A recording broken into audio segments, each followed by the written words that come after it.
So we're now up with the last speaker of the afternoon, our own Ryan McNutt. Ryan became Dalhousie's first new media officer in 2008, where he was responsible for integrating social media strategies and tactics into the university's communications and marketing mix, as well as monitoring and measuring how social media channels are shaping Dalhousie's online reputation. He recently switched roles and is now manager of publications and editor-in-chief of Dal News, the university's institutional news website.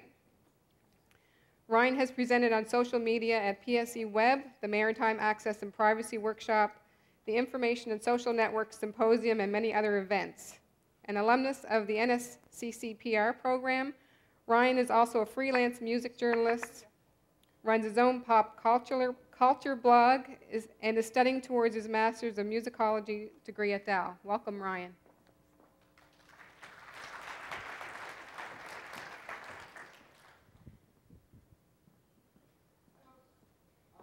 How do I turn this on? Oh, there it goes. Magical. Awesome. Thanks, everyone, for having me here. A lot of you have probably heard me speak before. This is going to be different than, I believe, last year's presentation, hopefully a fair bit. My background is not in the sort of uber nerddom that many of you live in. It's a much, much more casual, dabbling nerddom. I come from a communications and marketing background, but over the years, I've grown to have a real appreciation, interest, and in some cases passion for the way in which increasingly we're living out our lives online. So the kinds of questions I'm going to explore today and the concerns aren't necessarily purely technical, but about how we as people interact, and the fact that we're all living in a technical world, and a lot of us don't come from that background, which brings up some really interesting concerns when it comes to ideas of reputation on a personal level, on an organizational level, and so forth. When I started thinking about this presentation, I started thinking about how I've recently sort of switched roles, and I now play more of a website management position in my office. And when I'm talking about looking at managing a website, we often use this phrase called usability. And when we talk about usability, it's often a very, very clinical process. So it's a case where you'll bring a testee into a room, and the person goes and looks at, okay, accomplish this task of the website, find this piece of information, find out, for example, what the course schedule is, find out where you'd contact the student services office. And that's one way you go about doing a usability test. But it's very much an approach to make the website easy to use. And fundamentally, most users approach the web very task-based. A lot of the websites they visit, they know what they want, they get in, and they find the information. But there's also this whole other side of the web world, especially those of us who are in sort of the marketing communication sphere. And that's what we're looking at, this thing called user experience. So this broadens the idea. It's not just about being a function, but actually achieving some kind of an emotional reaction. It's the way a person feels about a product, a system, or a service. And this is getting complicated because we're starting to get very subjective in nature. Now, yes, everybody has different strategies for approaching a website. Some people search quickly. Some people do browse. Some people they think through every single possible link before they actually click on the one to go with. Some people just dive in, consequences be damned, and then have to catch back up. They're in a rabbit hole. They didn't know where they got there. But when you're talking about feelings and emotional responses, whether it's through graphics, through design, through content, you're starting to get something that's even more subjective than that. And of course, what brings these two ideas together is users. We're trying to build an internet that reaches the vast, diverse populations that we call our audiences. And if you're a small niche company who has a target audience that is very much localized in a particular demographic or a particular location, that's one thing. But our global economy is becoming very, very different, much more broad, much more diverse, and yet we have to come up with an internet that reaches all those different types of users. At the same time, those users are also defining and shaping the web. The web is not ours as institutions anymore. The web is increasingly a place where content created by users is defining the experience. So, a space like Facebook what Facebook does on Facebook is incidental. What you do on Facebook is what's defining the experience for the people you're connected with. We see this across the web. You take even a traditional institution like a news organization now increasingly depends on user-generated content to create a user experience. So it's people sending in their clips, they're sending in their photos, they're posting comments online, and those comments are becoming part of the news cycle. So we're trying to reach sort of this clever idea of reaching as many users as possible. And one of the biggest ways to do that is by ensuring that you know as much about those users as possible. Really, I feel quite fundamentally that the major tension of the web over the past few years, and it's going to become the major tension in the next decade, is this split between users who want to have an experience that resonates with them and the data it takes to facilitate that experience. Because if you're trying to create something that is going to reach an individual, that's going to reach the elusive Ryan McNutt demographic, the more you know about Ryan McNutt, the more efficiently you can accomplish that operation. We now have a web where not only are we, through our browsing patterns and our search functions, sharing more information about ourselves, we're often the active participant in that process. We're the ones who are gladly saying, this is where I am, this is what I'm doing, this is what I'm interested in. And this increasingly is the core of living digital, in that we are putting more information about ourselves in the hands of external organizations than ever before, and that data is being used to shape how we experience the web. What I want to talk about today is how we can consider those questions and consider how our digital footprint is being shaped critically. I think John was clever in choosing digital lives in a networked world as sort of the title for this whole day, because my presentation presumes that you want to live digital. Sometimes we may hear things going on online, and we say, that's it, I'm out, I'm going to pull stuff out, I'm going to leave Facebook, I'm going to leave Twitter, bye-bye Google products. And if that's the choice you want to make, perfectly reasonable choice. And I think that there are people who, concerning some of the stuff I'm going to talk about, may want to take that route.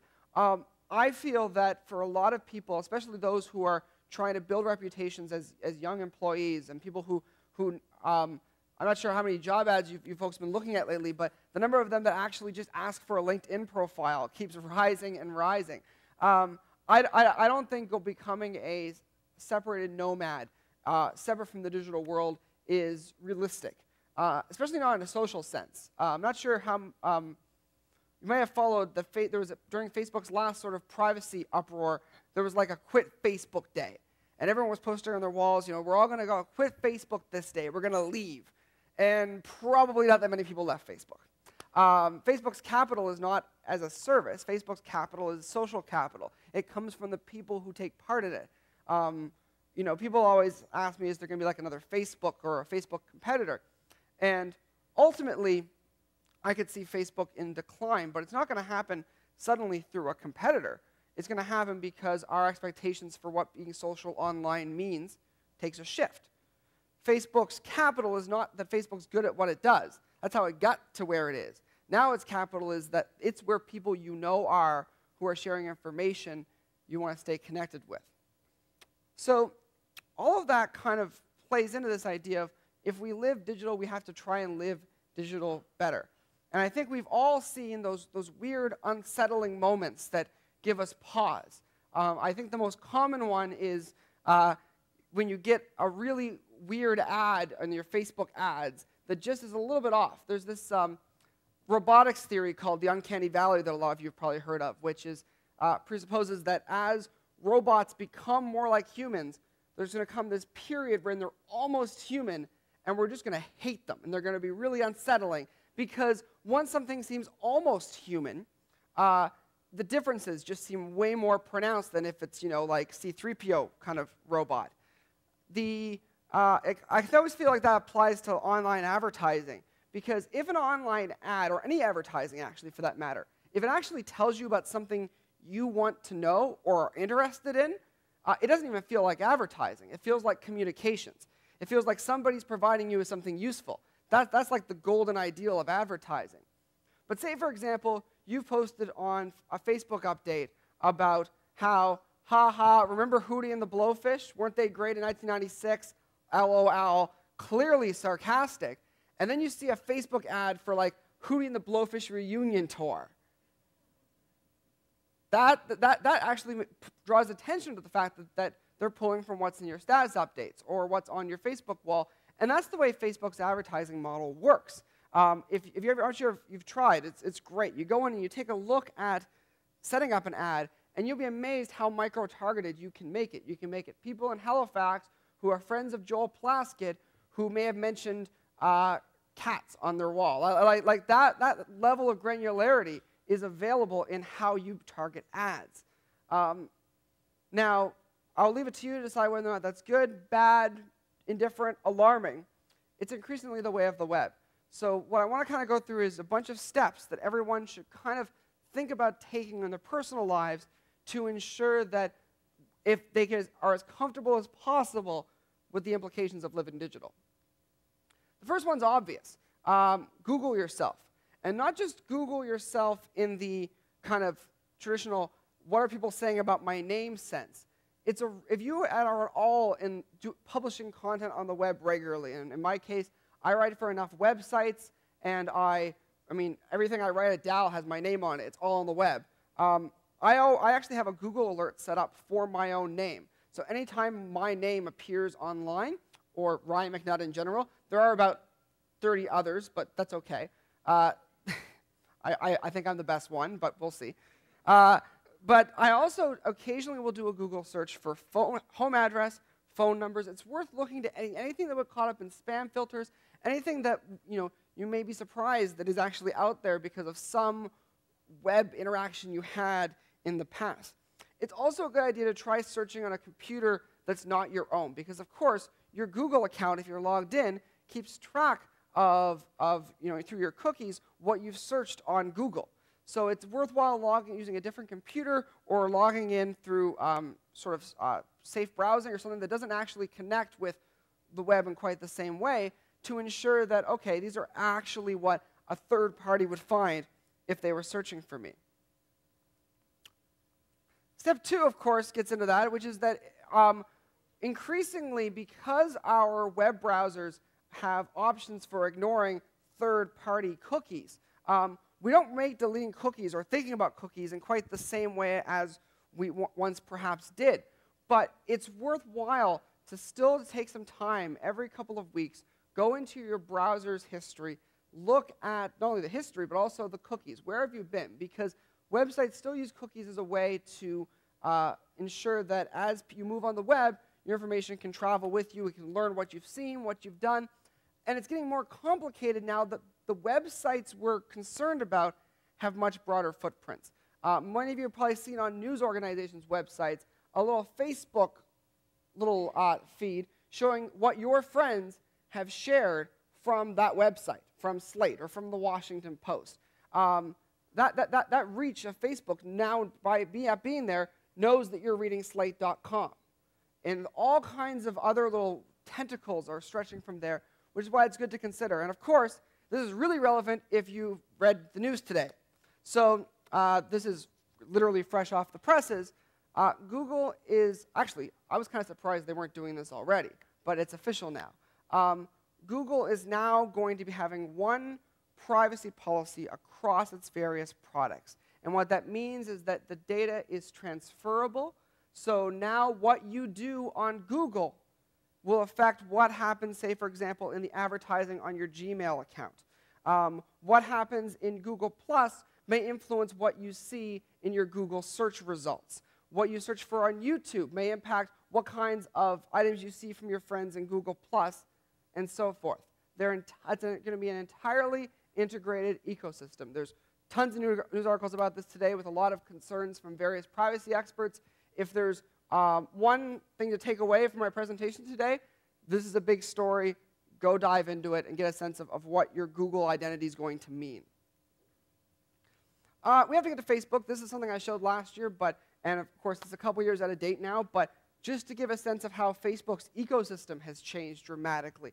Facebook was originally a very closed network. In fact, when I joined it in 2006, it was still only university email addresses that could have an account on Facebook, and it kept a lot of information secured, well, not secured, but viewable only to your university network. And by the status quo, the defaults on Facebook are often very, very public. You need to get to know your Facebook timeline. Now, how many people here currently are using Timeline on Facebook? Cool. How many people have no idea what I'm talking about? Awesome. Okay, second lesson, go home and learn about Facebook Timeline, because if you're a Facebook user, this is the future of the site. And just as of last night, Facebook announced the Timeline, which you previously had to choose to switch to, is now going to become the default on the site. Most people who are Facebook users will see Timeline sometime in the next few weeks. You'll have a week's notice once it comes on for it to be then public, or not fully public, but available to be viewed by your friends. Here's what Timeline means. First off, you get this cool graphic to go across the top of your page, which is really sweet. That's the first thing you see. What the real implication, though, and I apparently did not do a good job cropping this image, so I'm actually going to go and look at my own profile here. Ignore my friends, they're all awful. No, I'm not kidding. The big thing is actually going to be down here on the side. So over here, Facebook is now making it easier than ever before to go back and look at what you've posted on Facebook in the past. The core idea, and I'm going to get back to my slide here, the core idea of Timeline, here we go, is that your Facebook life as it's laid out is now going to be able to go and sort through. So at first, by year, it's aggregated. So you can look at 2008 and see the big milestones that, based on the interactions you've had on Facebook, are the most significant or the most exciting. It will give a little index of everybody you added as a friend that year, if a relationship status change that was on Facebook that year. So this is stuff that's always been there. It's not like it's new. But all of a sudden now, what you used to have to go and plow through pages upon pages upon pages to actually look at what you posted on Facebook in the past. Now it's going to be front and center. This is a really, really big change. And in fact, some people are calling it the biggest change to Facebook since the news feed. And I think it's going to, first off, I think it's going to scare a lot of people. Because I think the Facebook's user interface to date doesn't do a good job, it hasn't to the past, about how much information you're sharing and what its actual impact is on your digital footprint. So I think a lot of people's initial reaction to this is going to be really, really kind of, whoa, I can't believe that stuff's on there, because I hardly remember what I do 30 minutes ago sometimes, let alone 5, 6 years. The reaction of Steve from the Globe and Mail when he got Timeline was actually to delete his Facebook account. Not to leave Facebook, but to start fresh. He made a list of everybody he wanted to stay friends with on Facebook. He deleted his account, and he set up a new one and refriended those people. He saw that the work it would take for him to go back and curate what he had done previously, and Facebook is making it easier. Timeline has a whole system by which you can go and quickly sort through what you've done. But he found it was too much work to curate after the fact and wanted to start from scratch. And I'm sure others will make that same decision. I think there's some concerns with Timeline, but I'm also kind of relieved that they're actually making you think about what you've done on Facebook in the past. I think that's actually a good thing, because I think it's something that's been lacking on Facebook. And the idea now that if you go and have a sense of what you have posted, you can evaluate if you're comfortable with what's there. The other thing is to be smarter in Facebook posting. Facebook has made a lot of changes over the past couple of years in terms of what and how you post content. And there are things a lot of people don't always look into. So the first thing is that Facebook now has rather robust options for friend lists. And it creates some of them automatically based on if, when you sign up for somebody as a friend, you say, they're my mother or they're my family, they may automatically get added to a family list or to a close friends list. But you have the ability to customize these in a rather robust way. So if you want to signify, okay, I have 200 Facebook friends, 40 are family, 20 are work. You can actually choose to post content specifically to them. You can say this goes to anybody in the world. This is only my friends. This is custom. So you can say, I want everybody except Ryan McNutt to see this, and you can actually do that. You shouldn't put too much stock in that because friends talk, but the option is there. The other thing that's important to keep in mind with Facebook posting in the changes over the past 6 months or so is that there's no longer a separation between tagging photos, tagging locations, and tagging people. Facebook's security policy now considers tagging to be tagging. So when you go to their security page, it gives the same options for you can choose what you want from those. So whether it's you approve them after the fact, whether they just go up to be approved to be first, if you want them to take place at all, but they're all considered the same thing. So whether I took a photo of you all and started picking out who was who, whether I put up a status update that says at Data Privacy Day and then say excited to be here with you, or whether I do like a check-in on Facebook Places, as it used to be called, and go and say you're here and you're here and you're here, they all operate the same way now. So it's important to look at your privacy settings and be sure you're comfortable with what's there. Number 5, stop using Facebook applications and be still my Farmville heart. This one can be hard. I don't actually play Farmville. Actually, what's really funny about the rise of social gaming on Facebook is that it's predominantly driven by adults who are 35 and older. It's not actually, in most cases, young people who are playing most of the games. It's a generation who is looking to kill time at work in a lot of cases. Awkward. The challenge with Facebook applications is that I'd argue that of all of Facebook's privacy concerns that have come up over the past sort of 5 years or so, the most damning and the most difficult to reconcile have been with applications. Because it's not just about you accidentally posted something that some friend could see and you're embarrassed. It's about your data. Facebook, the company that owns Farmville was actually one of 7 or 8 that was implicated when Facebook accused them of not using data properly. Now, they've since clarified their privacy policy and are trying to reconcile that. But many of the major applications on Facebook gain their benefit from being able to post and promote items and to have access to your friends list, to know what they can know about their audience and know about their membership. The picture here is actually the folks who have Farmville to try and improve their PR actually have a separate game called Privacyville that's like presents their privacy policy as a game. It's actually quite clever. But the thing about Facebook is that applications are so easy to get into. It's like I signed up for an application like 8 months ago because I wanted to win tickets to the Jay-Z and Kanye West tour. But you had to go into an application to enter the contest. You enter it, you forget that you're part of an application, but they now have a lot of data about their customers. They have data they can use through that application to say friends networks to help, in some cases, promote or spam. So if you haven't gone and looked at your applications on Facebook, you should go to your privacy settings and click on apps and see what's there, because there's likely tons of things you've forgotten about, like that time you wanted to see which transformer you were. That's an application there that probably still has some of your data. Step 6, trust your friends less. And this gets into the whole issue with kind of how modern phishing schemes, and now I hope no one here is clicking on the email from the African prince. And hopefully we all know that Dal email administrator is never going to actually ask for your email and password. And likewise with phone scams, we know that that's not actually your cruise captain calling. We're good with all that. But it gets trickier when it's your social web that those kinds of scams are actually leveraging.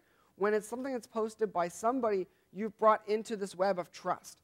And now it's one thing if it's on Twitter, where often you may have a big network, but Facebook, we often have less people there we connect with. They're often friends and family and or coworkers.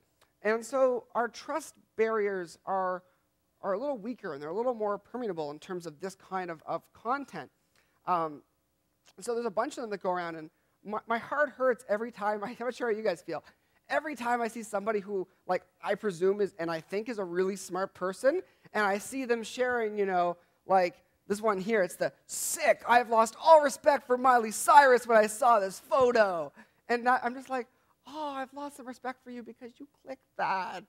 But I think that reflects the fact that these things are really easy to fall for. It's not about being smart or being stupid. It's about the fact that these are environments where you click things quickly. You're comfortable that way.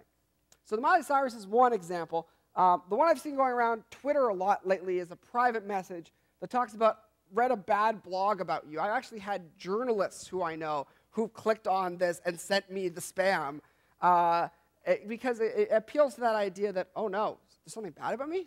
It actually is using fear of your digital footprint to hurt your digital footprint.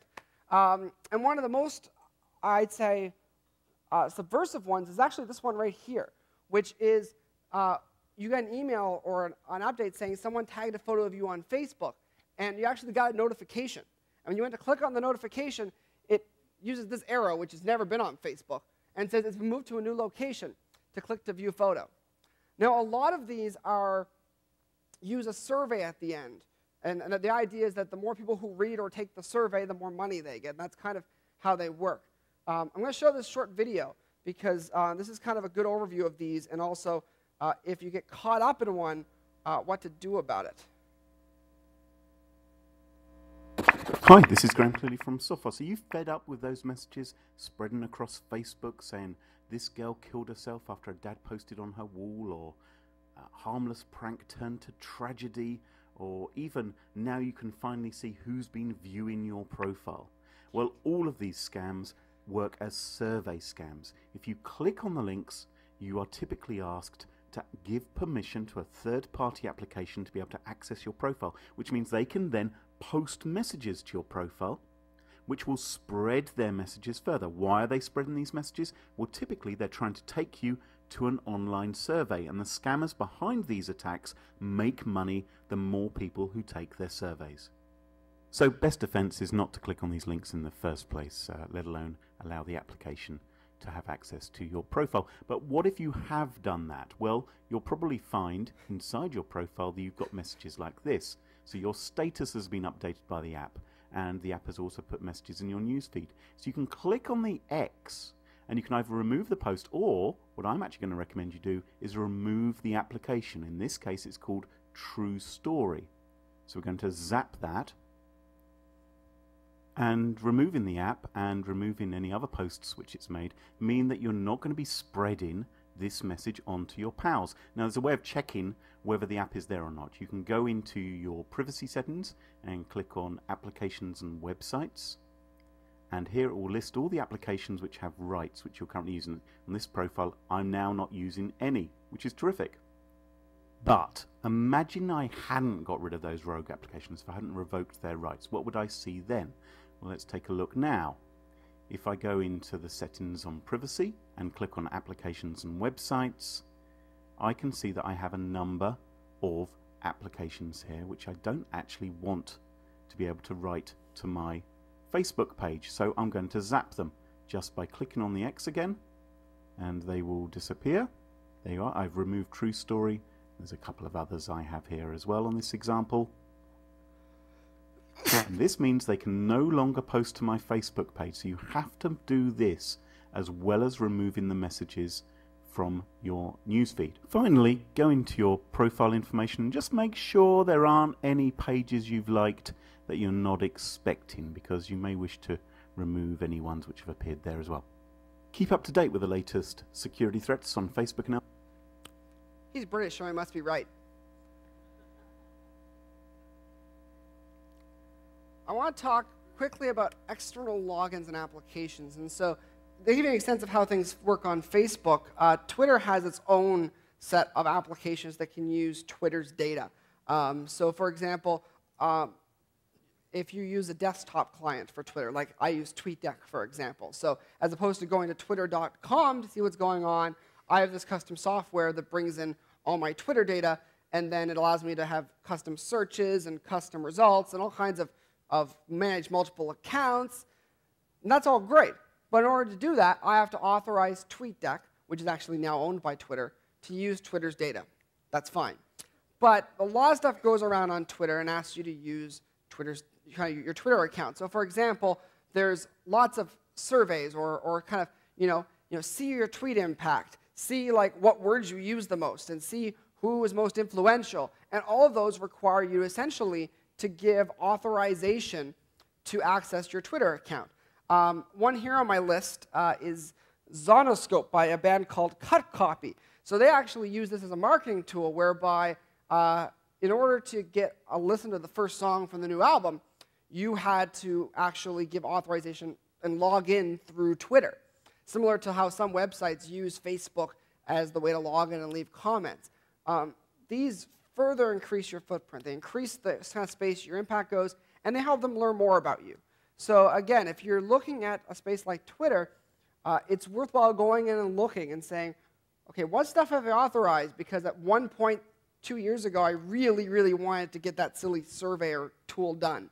But I want to talk a bit about one in particular, which is Clout.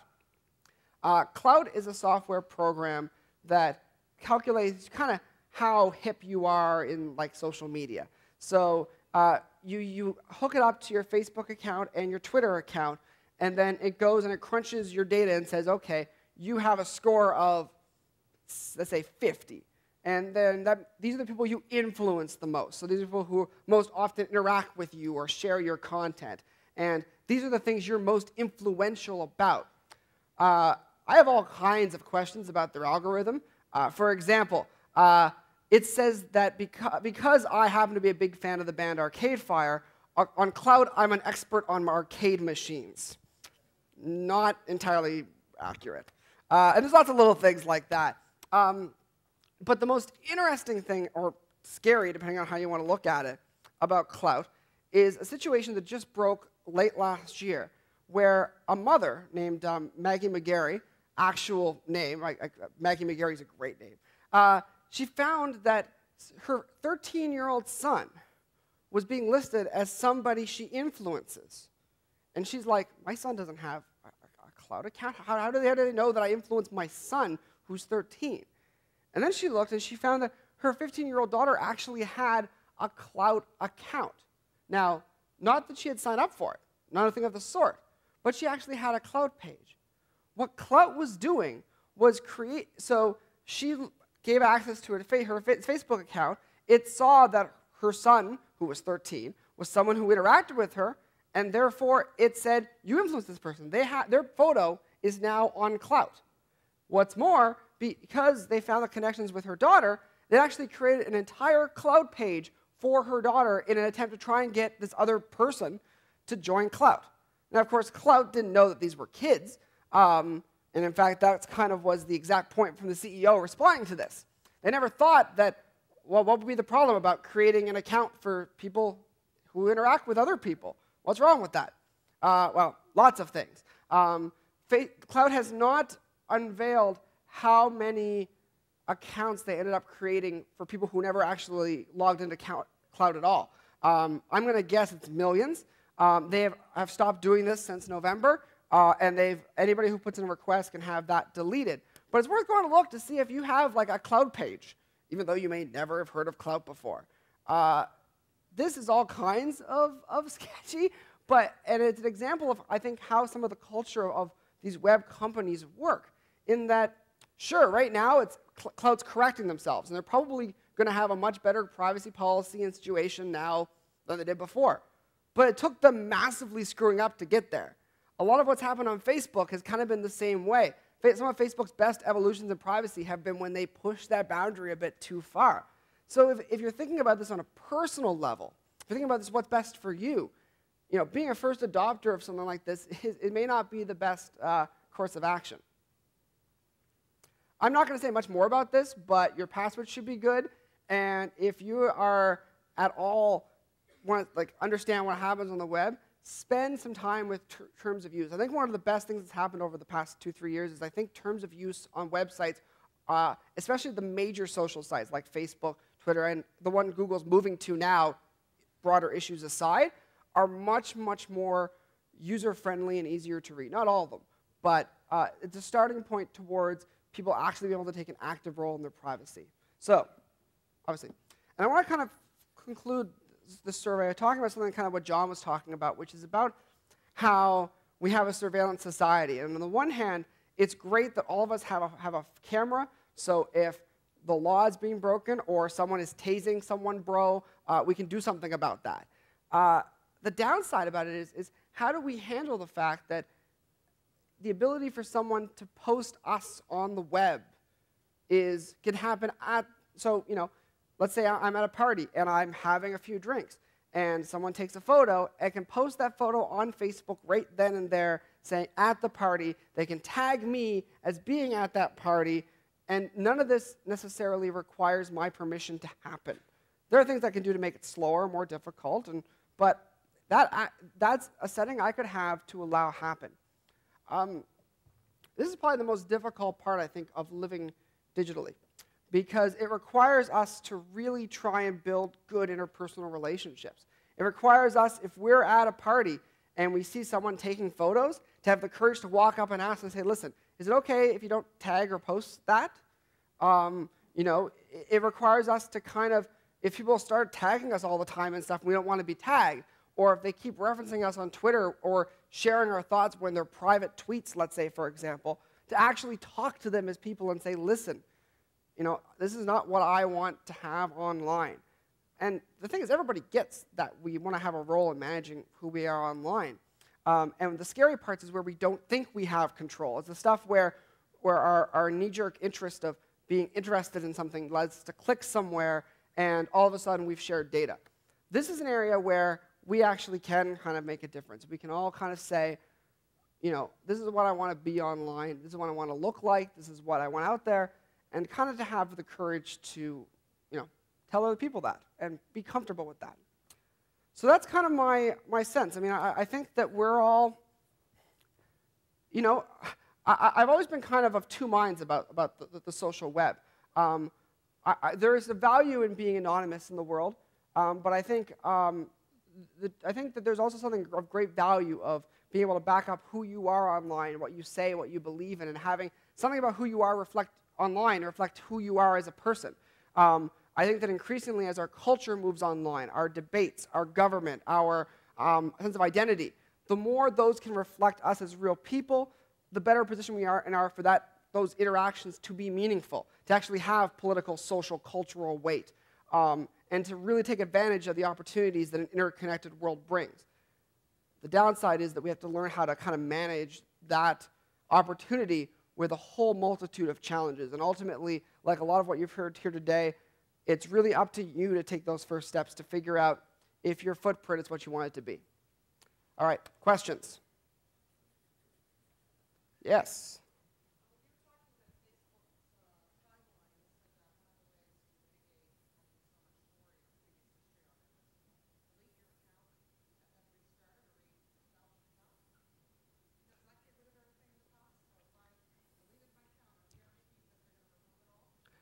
So the question is about actually going about deleting your Facebook account. If you were to delete it, what does it actually go away in terms of the data? I have not deleted my account personally. Others might actually have some good insights on this. Facebook's has sort of, persistency of data has been a concern with Facebook. It's something they've been forced to address through issues like the Canadian Privacy Commissioner challenging them on a few things. The idea being there is a certain storage time in which some of it may be still available in case you quickly, oh my God, changed my mind, I didn't mean to actually delete it and come back. But my understanding is that the data does actually get removed, but it's worth looking into and examining their policies clearly before you make that decision. The folk who started up the account again from Globe and Mail, importantly, he didn't use the same email address or login information. He actually set it up as a separate new account. So, yes. Mm-hmm.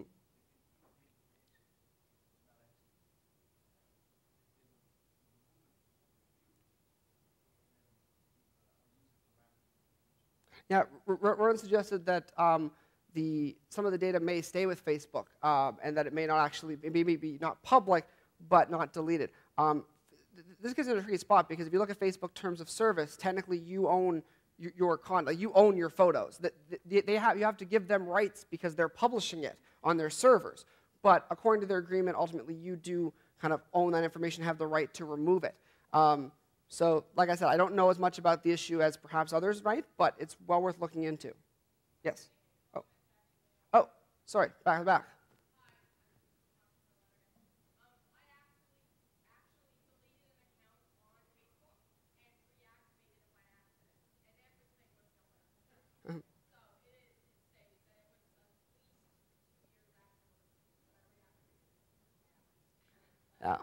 And so just those of you who didn't hear, an experience about deleting it, reactivating it 2 years later, and finding most, if not all of the content was still there.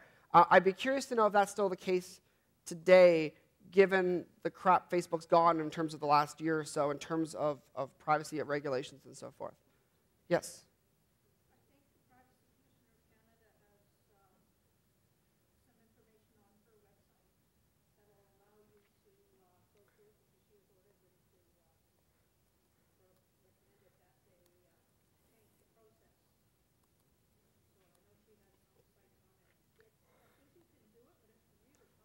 In terms of, and that's actually good, I mean, a lot of people in this room probably know this already, but the Office of the Privacy Commissioner of Canada is one of the absolute best resources in terms of social media best practices and privacy and data. It's a really, really robust and user-friendly resource for sure. Any other hands? Yes?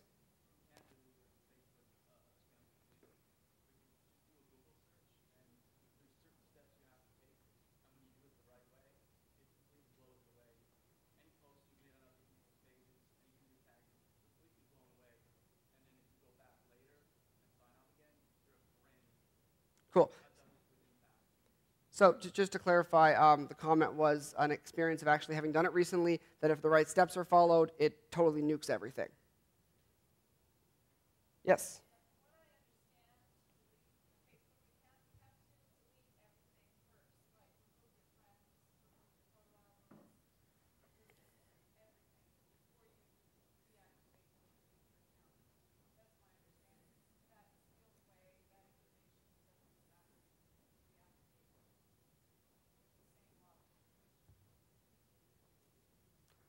Other comments, thoughts? Yes?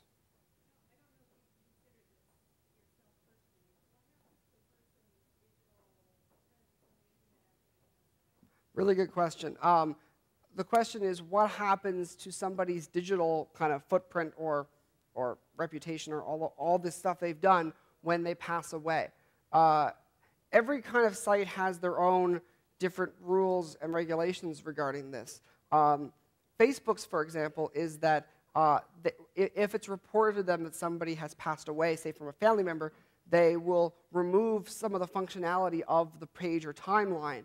But essentially, by default, unless they're requested, it stays up there kind of as I suppose shrine's not the best word, but a place where people can offer remembrances and thoughts. So it actually does kind of stay up unless there's a specific request to be removed. This is something John and I were actually just talking about yesterday, the importance of providing family members or next of kin or so forth with login information to major sites, whether it's in a safe deposit box or part of the will process. But if we're living out our lives online, not only do we have things like correspondence, which is like our letters that we've sent, but issues like, for example, let's say you run a blog or you have accounts that you want people who followed you there to know that you've passed away, and you'd want your family to inform them of what's happened. Unless you've put policies in place on a personal level, you won't really be able to follow that through. So every site's a little bit different, and most of them will have kind of end-of-life policies, but the best practice is always to be prepared for that. I think we kind of have to start thinking about that a bit, which is kind of morbid, really, but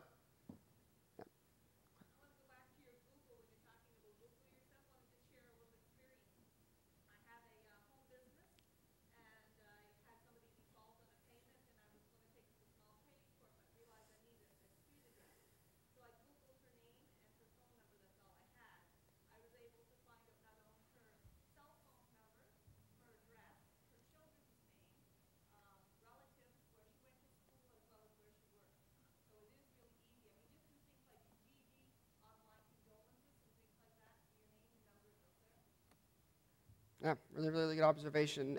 And I think a lot of it is that the ability to publish information on the web used to be restricted to people who had time, money, and technical know-how. And all those barriers have been obliterated now. The way I upload a video to the internet on behalf of Dalhousie, with all our size and scope, is the same way you upload a video. There's no difference anymore. And that means that our need to think or contemplate where we press the button to post things is not nearly as much as it is otherwise, which is why it's good for us to think critically about where and when we post content, for sure. All right, well, I'm going to wrap. Oh, one back.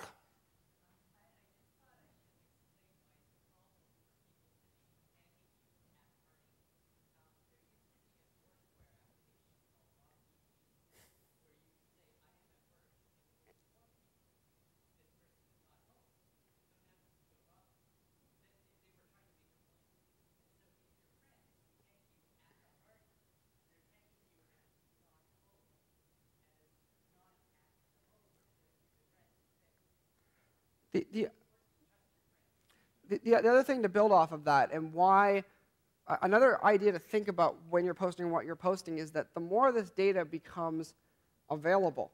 I was advised once at a conference to think about what you post as if like your insurance company is reading it. Because think about it that way. Like how much about your personal health can people know just based on what you post? Let's say, for example, you're a Twitter user. Most Twitter users are public.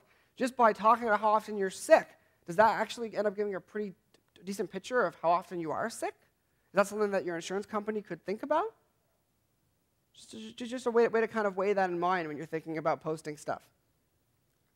All right, well, I'll pass it back to the organizers. Thanks a lot for having me come and chat. I really enjoy this. Thanks.